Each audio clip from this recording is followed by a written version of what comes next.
Estamos de volta agora no segundo bloco do nosso programa. Eu estou em Tiradentes, no 12º Congresso de Reconstrução e Alongamento Ósseo, com o Dr. Marcelo Sternick, que é presidente do Congresso. Ele está falando um pouquinho para a gente sobre essas infecções ósseas e sobre o Congresso também. Dr. Marcelo, vamos falar um pouquinho sobre as fraturas expostas, que acontecem muito, a gente vê em acidentes de moto, de carro ou até mesmo de bicicleta. O que fazer para as pessoas evitarem isso? Tem como? Eu acho que o problema, o que a gente estava falando antes, é a questão da prevenção. Tá? A violência como um todo, não é só o acidente de carro. Quando a gente fala de fratura exposta, tem muita coisa envolvida, que está sendo inclusive discutida aqui nos congressos. Né? Então, por exemplo, acidente de carro. Né? E por que muitas vezes o acidente de carro é um problema? Porque a pessoa não usa cinto de segurança direito. Tá? A criança não está na cadeirinha, o passageiro não usa cinto de segurança no banco de trás. E isso a Sociedade Brasileira de Ortopedia cansou de fazer campanhas e que felizmente isso virou lei. Tá? Então, assim, resta ao poder público punir ou fiscalizar quem não usa e as pessoas se conscientizarem de usar adequadamente. Felizmente isso é coisa inviável, que você tem um fiscal para cada carro na rua. Não é? Então, além disso, a gente tem um problema de moto. Tá? Tiradentes, felizmente, não tem muito isso. Mas na nossa cidade, doutor Marcelo, São João del Rei, tem muita. Pois é, para você ter uma ideia, em São Paulo morre pelo menos um motoboy por dia. Tá? Belo Horizonte não fica muito atrás. E além de morrer é o ponto final. Tá? Mas para cada um que morre, vários estão acidentados e sequelados e internados nos hospitais. Tá? A isso se soma a violência mesmo, né? Tiro. Tá? E também está sendo discutido aqui no Congresso, né?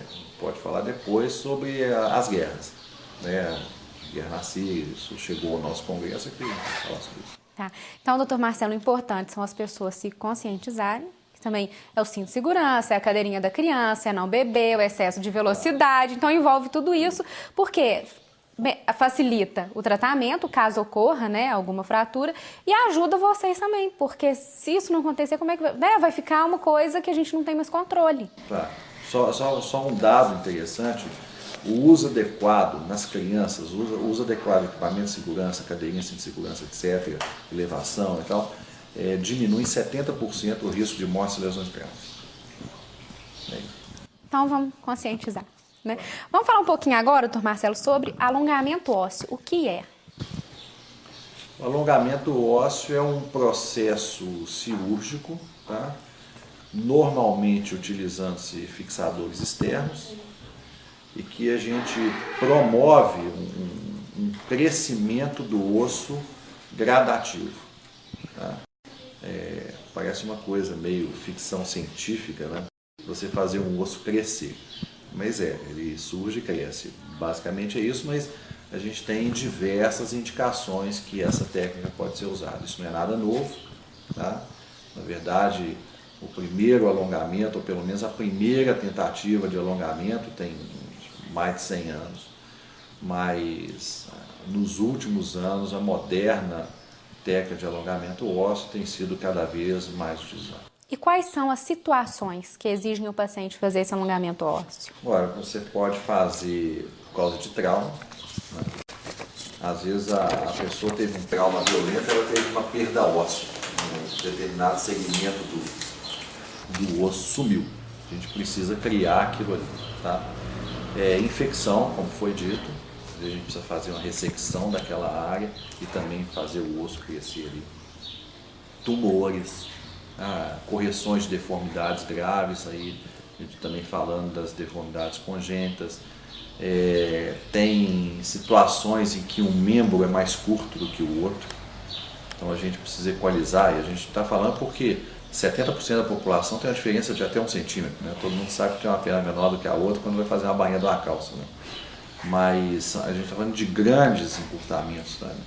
7 centímetros, 10 centímetros, 20 centímetros, às vezes até mais, tá? E existe ainda uma possibilidade, né, que é um capítulo à parte de alongamento estético. Então, no caso, a pessoa que é manca, né, tem uma perna muito maior do que a outra, pode ser feito esse tipo de alongamento? Pode ser feito, pode ser feito. A gente tem que analisar muita coisa, né? Por que que ela é menor, isso é o básico. Às vezes ela é menor, às vezes a outra é maior, tem essa também. Por que que em que situações que isso aconteceu, como é o paciente, qual a idade dele. Quer dizer, às vezes são tratamentos muito prolongados, tá? Eu já fiquei paciente com fixador externo por 2 anos. E tem gente que não tolera isso, né? Então tá. Doutor Marcelo, a gente vai para mais um intervalo. Não saia daí que a gente volta já.